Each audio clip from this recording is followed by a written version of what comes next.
आज़ादी के बाद और बाबा साहब डॉक्टर अम्बेडकर के परिनिर्वाण के बाद में आखिरकार कौन था वो शख्स जिसने दलितों में मध्यम वर्ग तैयार किया, जिसने दलितों को थोक के भाव नौकरियां दिलवाईं और जो दलितों के हक हकूक़ के लिए लड़ता रहा। और तो और बाबा साहब डॉक्टर अम्बेडकर जो सिस्टम बना कर के चले गए, जो प्रावधान संविधान में करके चले गए, उस सिस्टम को लागू करवाने के लिए ताउम्र लड़ता रहा।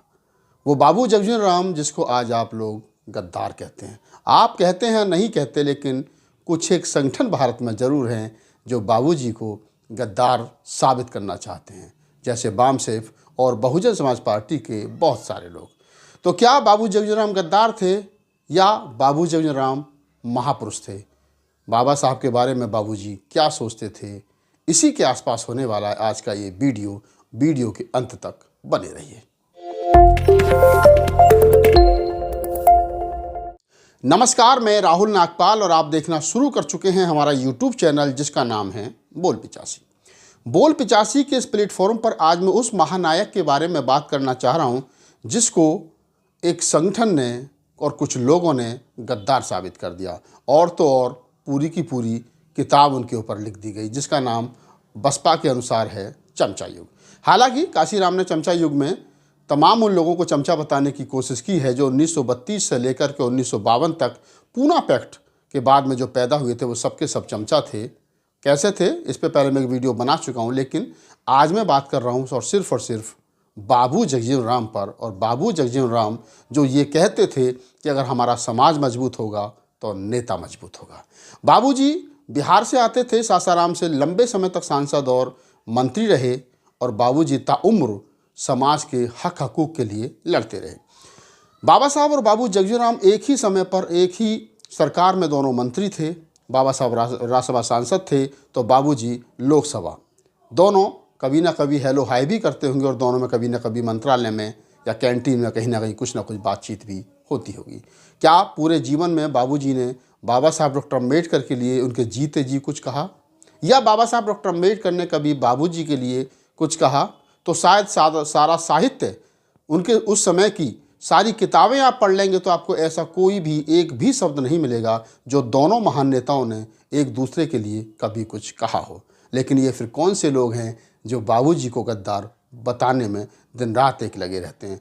ये वो लोग हैं जो समाज के लिए शायद खुद तो कुछ नहीं दे पाए, लेकिन जिस शख्सियत ने समाज के लिए बहुत कुछ दिया, औसत लगभग 60 लाख शेड्यूल कास्ट को नौकरी, लाखों पेट्रोल पंप, गैस एजेंसी और बहुत सारी सरकारी सिस्टम में दलितों की भागीदारी सुनिश्चित की, उस आदमी को उन्होंने गद्दार साबित करने की कोशिश की। जब हम पढ़ते हैं तो पता चलता है कि बाबूजी का पूरा जीवन कांग्रेस में रहते हुए, कांग्रेस से लड़ते हुए दलितों के उत्थान के लिए, अच्छे अच्छे कानून और अच्छे अच्छे बिल बनवाने के लिए रहा।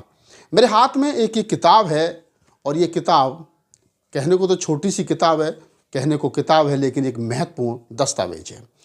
इसमें 2 भाषण हैं बाबू जगजीवन राम के, एक बाबा साहब डॉक्टर अम्बेडकर पर और एक अन्य। मैं एक भाषण की बात करता हूं जो बाबा साहब डॉक्टर अम्बेडकर पर बाबूजी का भाषण है। क्या किसी अम्बेडकरवादी ने, जो अपने आप को अम्बेडकरवादी होने का दम्भ भरते हैं वो लोग, उन्होंने कभी ये सोचा है कि बाबू जगजीवन राम ने बाबा साहब डॉक्टर अम्बेडकर के जाने के बाद में उनके बारे में बाबूजी के क्या विचार थे? शायद ही किसी ने इस पर कभी कोई चर्चा नहीं की और ना ही इस तरफ किसी का ध्यान गया है, क्योंकि हम लोग तो लगे रहे हुक्मरान बनने में और लोगों को तैयार करके देश पर राज करने में। लेकिन जो लोग देश के अंदर तैयार हुए, जो मध्यम वर्ग तैयार हुआ और जिस व्यक्ति की वजह से तैयार हुआ, बाबू जगजीवन राम की वजह से, उस बाबूजी ने बाबा साहब डॉक्टर अम्बेडकर के बारे में वो क्या सोचते थे? क्या बाबा साहब को बाबूजी अपना दुश्मन मानते थे या बाबूजी बाबा साहब को कुछ और मानते थे? तो ये जो किताब है, इस किताब में 2 भाषण हैं और एक भाषण बाबूजी का है बाबा साहब डॉक्टर अम्बेडकर पर। बहुत ही कम लोगों को ये मालूम होगा कि कभी बाबा साहब डॉक्टर अम्बेडकर की जयंती पर बाबूजी को मुख्य अतिथि भी बनाया गया। लेकिन मैं बता दूं आपको कि इसमें एक जो भाषण है वो 24 अप्रैल 1983 का है। 24 अप्रैल 1983 का है, मद्रास में, यानी कि आजकल का चेन्नई में बाबा साहब डॉक्टर अम्बेडकर की जन्म दिवस था। बाबा साहब डॉक्टर अम्बेडकर के जन्म दिवस के अवसर पर बाबू जगजीवन राम को मुख्य अतिथि बुलाया गया था। तो बाबूजी ने बाबा साहब के सम्मान में क्या कुछ कहा था वो लगभग 17 पेज का भाषण है। और अब आप कहेंगे कि हम ये कैसे मान लें कि ये वही भाषण है, तो मैं इसके बारे में बता दूं कि ये जो भाषण है ये बाबूजी ने इंग्लिश में दिया था और इसका हिंदी अनुवाद जो है वो इसके किताब के जो राइटर है, किताब के जो बनाने वाले हैं, उन्होंने किया है। इंजीनियर राजेंद्र प्रसाद जी हैं जिन्होंने इसका हिंदी अनुवाद जो है वो किया है। लेकिन मैं इसके अलावा और भी बता दूं कि ये जो भाषण है, ये भाषण 1990 और 91 में बाबा साहब डॉक्टर अम्बेडकर की 100वीं जन्म शताब्दी वर्ष पर उत्तर प्रदेश सरकार ने छापा था। इसका मतलब ये भाषण जो है ये ऑथेंटिक भाषण है और इस भाषण में जो बातें कही गई हैं वो ऑथेंटिक हैं। तो बाबा साहब के बारे में बाबूजी क्या सोचते थे, ये मैं 17 पेज के भाषण में से मैंने 4 बिंदु बनाए हैं। उन 4 बिंदुओं पर मैं आपके साथ बात करना चाहता हूं और आपको बताना चाहता हूं कि बाबूजी बाबा साहब के बारे में क्या सोचते थे। बाबूजी बाबा साहब के बारे में भाषण देते वक्त कहते हैं, लोगों से कहते हैं, संबोधित करते हैं कि याद रखो डॉक्टर अम्बेडकर एक सामाजिक क्रांतिकारी थे। वे सामाजिक परिवर्तन चाहते थे तथा इसके लिए शिक्षा का प्रसार चाहते थे। ये लाइन बड़ी महत्वपूर्ण है। बाबूजी कह रहे हैं कि याद रखिए बाबा साहब डॉक्टर अम्बेडकर एक सामाजिक क्रांतिकारी थे। वे सामाजिक परिवर्तन चाहते थे तथा समाज के लिए शिक्षा का प्रचार प्रसार चाहते थे। बाबा साहब डॉक्टर अम्बेडकर जो कह कर के गए उसी बात को बाबूजी 1983 में 24 अप्रैल को मद्रास में दोहरा रहे हैं, लोगों को बता रहे हैं कि बाबा साहब क्या चाहते थे। एक और बिंदु पर बात कर लेते हैं। बाबूजी क्या करें, बाबूजी कह रहे हैं कि डॉक्टर अम्बेडकर ने घोषणा की थी कि मैं हिंदू के रूप में पैदा हुआ परंतु हिंदू के रूप में नहीं बनूंगा, इसलिए उन्होंने बौद्ध धर्म अपनाया। अब साजिश यह चल रही है कि बौद्ध धर्म भी हिंदू धर्म का ही हिस्सा है। यानी बाबूजी 1983 में लगभग 42 साल पहले जो अंदेशा, जो संकेत दे रहे हैं, आज वो टीवी चैनलों पर चल रहा है। कह रहे हैं कि बौद्ध धर्म भी हिंदू धर्म का हिस्सा है। लेकिन बाबूजी क्या कह रहे हैं कि बाबा साहब डॉक्टर अम्बेडकर ने कहा था कि मैं हिंदू के रूप में पैदा हुआ परंतु हिंदू के रूप में मरूंगा नहीं, इसलिए उन्होंने बौद्ध धर्म अपनाया। अब साजिश यह चल रही है कि बौद्ध धर्म भी हिंदू है। यह बात विभिन्न मंचों पर प्रचारित की जा रही है। किसी भी हिंदू परिवर्तित बौद्ध ने सवर्णों की इस चाल का विरोध नहीं किया है। यह सिद्ध करना है कि डॉक्टर अम्बेडकर हिंदू के रूप में मरे। कितनी बड़ी बात बाबूजी कह रहे हैं। बाबा साहब कह रहे हैं कि मैं हिंदू धर्म में, हिंदू के रूप में पैदा हुआ लेकिन मरूंगा नहीं। और उधर बाबूजी कह रहे हैं कि जो लोग ये कह रहे हैं कि हिंदू धर्म भी बौद्ध धर्म का हिस्सा है, तो बाबूजी कह रहे हैं कि तो इसका विरोध करना चाहिए जिन लोगों ने बौद्ध धर्म अपनाया है कि हिंदू धर्म बौद्ध धर्म का हिस्सा नहीं है। अन्यथा बाबा साहब डॉक्टर अम्बेडकर की बात या बाबा साहब का इससे बड़ा अपमान नहीं हो सकता, क्योंकि बाबा साहब ने कहा था मैं हिंदू के रूप में मरूंगा नहीं। अगर हिंदू धर्म बौद्ध धर्म का एक ही हिस्सा है तो फिर इसका मतलब बाबा साहब हिंदू के रूप में ही मरे। बाबूजी आगे कहते हैं कि हिंदू के रूप में ही मरे, यह उनका सबसे बड़ा अपमान है। और इस आधार पर आरएसएस के लोग अनुसूचित जाति के लोगों को उत्साहित करते हैं कि यदि धर्म परिवर्तन करना है तो बौद्ध धर्म बन जाओ, दूसरे धर्म की बात मत सोचो, क्योंकि सिद्धांत के मुताबिक बौद्ध बनने के बाद भी वह व्यक्ति हिंदू धर्म की सांस्कृतिक चार दीवारी में ही बंदी बना रहता है। यानी बौद्ध धर्म के बारे में जो आरएसएस का षड्यंत्र है, इस पर बाबूजी अपनी बात जो है वो रख रहे हैं। तीसरा पॉइंट इसमें मैं आपको पढ़ा देता हूँ। आप तमाम लोगों को पता होगा कि मराठा विश्वविद्यालय का नाम बदलने के लिए महाराष्ट्र में एक बड़ा आंदोलन हुआ था और बाबूजी उस आंदोलन को बारीकी से देख रहे थे। तो इसमें बाबूजी उसका भी जिक्र करते हैं। और जो लोग कहते हैं कि कांग्रेसी थे, बाबूजी कांग्रेसी तो थे, लेकिन आप इस बिंदु पर समझेंगे कि वो इंदिरा से किस प्रकार इस मुद्दे को लेकर के नाराज भी थे। बाबूजी कहते हैं कि मराठवाड़ा विश्वविद्यालय का नाम बदल करके डॉक्टर अम्बेडकर विश्वविद्यालय करने के लिए जो बिल यानी विधेयक सदन में रखा गया था, वह महाराष्ट्र विधानसभा ने नामंजूर कर दिया है। यह महाराष्ट्र विधानसभा तथा महाराष्ट्र का मंत्रिमंडल श्रीमती इंदिरा गांधी की विधानसभा तथा श्रीमती इंदिरा गांधी का मंत्रिमंडल है। यानी जिसमें वो नामंजूर हुआ वो कांग्रेस की सरकार है, और कांग्रेस की सरकार बोले तो इंदिरा गांधी की कांग्रेस पार्टी वाली सरकार, उसने नामंजूर कर दिया है उनका मंत्रालय। महाराष्ट्र विधानसभा में कांग्रेस आई का बहुमत है तथा महाराष्ट्र मंत्रिमंडल में कांग्रेस आई के मंत्रिमंडल हैं। इसमें थोड़ी राजनीति है। श्रीमती इंदिरा गांधी नहीं चाहती कि मराठवाड़ा विश्वविद्यालय का नाम बदलकर डॉक्टर अम्बेडकर विश्वविद्यालय किया जाए।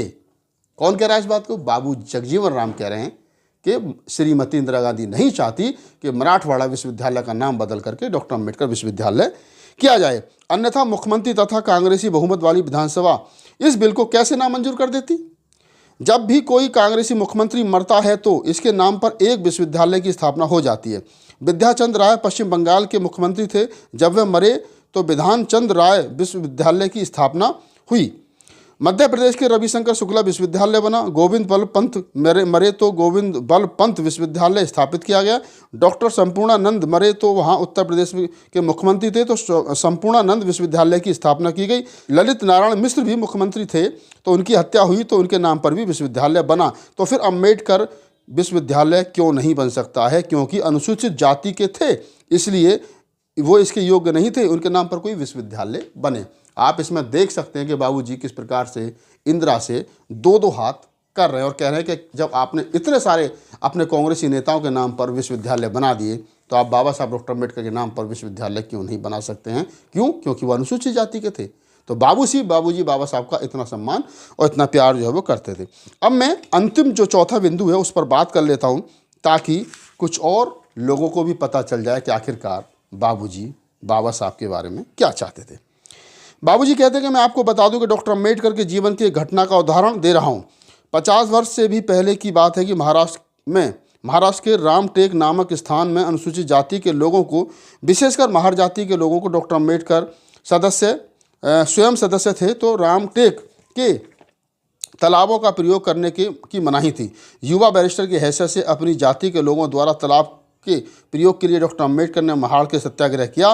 मीनाक्षीपुरम में भी अनुसूचित जाति के लिए तालाबों की सुविधा दिलाने के लिए आप भी क्यों नहीं सत्याग्रह करते हैं? यानी मीनाक्षीपुरम में जब वो भाषण दे रहे हैं मद्रास में तो लोगों से कह रहे हैं कि जब बाबा साहब डॉक्टर अम्बेडकर अपने लोगों के लिए वहाँ पर उस समय पर 50 वर्ष पूर्व इस प्रकार का आंदोलन करके पानी का अधिकार दिलवा सकते हैं तो फिर आप क्यों नहीं करते हैं? यानी बाबा साहब डॉक्टर अम्बेडकर का उदाहरण देकर के वो लोगों को आंदोलित कर रहे हैं।